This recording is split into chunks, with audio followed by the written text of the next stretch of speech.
6ની ચાવીની વાત કરીએ. 6ની ચાવી શું કહે છે કે જે સંખ્યામાં 2 અને 3 એટલે કે આ ઉપરની 2ની ચાવી અને 3ની ચાવી એ બંને ચાવી જો લાગુ પાડી શકાતી હશે તો એ આખી સંખ્યાને 6 વડે નિશેષ ભાગી શકાય. હવે 1548માં પહેલાં 2ની ચાવીની વાત કરીએ તો 2ની ચાવી એટલે એકમનો અંક 0, 2, 4, 6 કે 8 હોવું જોઈએ. અહીંયા આપણે 8 છે એટલે કે 2ની ચાવી લાગુ પડે છે. 3ની ચાવી શું કહે છે કે સરવાળો કરવાનો અંકોનો અને એ જે સરવાળો આવે છે 3ના ઘડિયામાં આવવો જોઈએ એટલે કે 3 વડે ભાગી શકાવવો જોઈએ.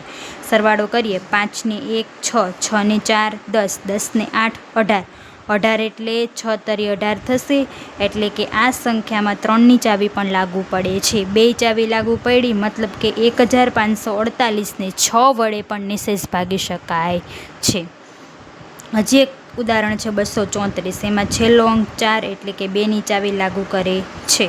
હવે જોઈએ 2 ને 3 5, 5 ને 4 9 થયું, 3 3 9 થશે એટલે કે 3ની ચાવી પણ લાગુ પાડી શકાય છે. 2 ચાવી લાગુ પડે છે મતલબ કે 234ને 6 વડે નિશેષ ભાગી શકાય છે.